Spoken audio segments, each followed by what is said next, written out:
రాష్ట్రంలో బీసీలు 60% మంది ఉంటే కులగణనలో తక్కువగా చూపించారన్నారు మాజీ మంత్రి శ్రీనివాస్ గౌడ్. బీసీలకు 60% రిజర్వేషన్లు ఇచ్చి స్థానిక సంస్థల ఎన్నికలకు వెళ్లాలని డిమాండ్ చేశారు.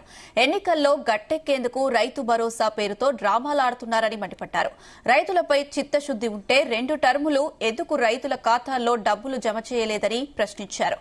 బీసీలపై ప్రేమ ఉంటే ప్రాధాన్యత కలిగిన హోంశాఖ, విద్య, మున్సిపల్ శాఖలు ఎందుకు ఇవ్వలేదన్నారు. 42% రిజర్వేషన్ బరాబర్ ఇచ్చే లక్షలు అవుతామని చెప్పారు. యాక్చువల్ 60% ఇవ్వాలి. మా జనాభా 60.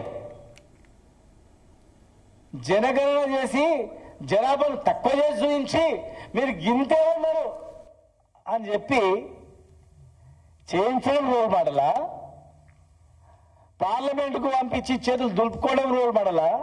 నిన్న ప్రధానమంత్రి కలిసినప్పుడు కనీసం ఒక్క మాట కూడా బీసీ రిజర్వేషన్ బిల్లు మీ దగ్గరకు వచ్చింది, అది అమలు చేయండి అని చెప్పి ఒక్క మాట మాట్లాడకపోవడం రోల్ మోడలా? ఏంది రోల్ మోడల్? ఇంకెన్ని సంవత్సరాలు దగా చేస్తారు, మోసం చేస్తారు. ఇలా ఎంతో మంది విజ్ఞానవంతులు చదువుకునే వాళ్ళు ఉన్నారు, అన్ని గమనిస్తూ ఉన్నారు. మీరు చెప్పిందేంది, చేసిందేంది? ఇవాళ ఏం మాట్లాడతారంటే రేపు చూడండి మేము పంపించినాం కదా అని చెప్తారు. సరే, మరి ఇంకా చాలా ఉన్నాయి కదా, అవన్నీ అయినాయా?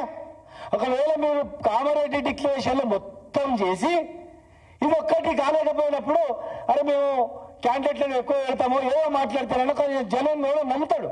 మీరు ఏం చేసిర్రు? ఏం బీసీలకు బీసీ మంత్రిత్వ శాఖ ఇస్తామన్నారు, ఇచ్చిండ్రా? యాదవులకు మంత్రి పదవి దొరికిందా? మునులు కాపులకు మంత్రి పదవి వచ్చిందా? ఇచ్చిన 3 మంత్రి పదవులు ఏమున్నాయని మొన్న ఇచ్చారు.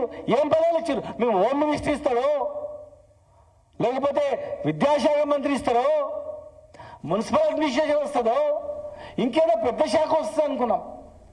ఏదో ఒక మంత్రి తూతు మంత్రంలాగా అనిపించేసారు. 60% జనాభా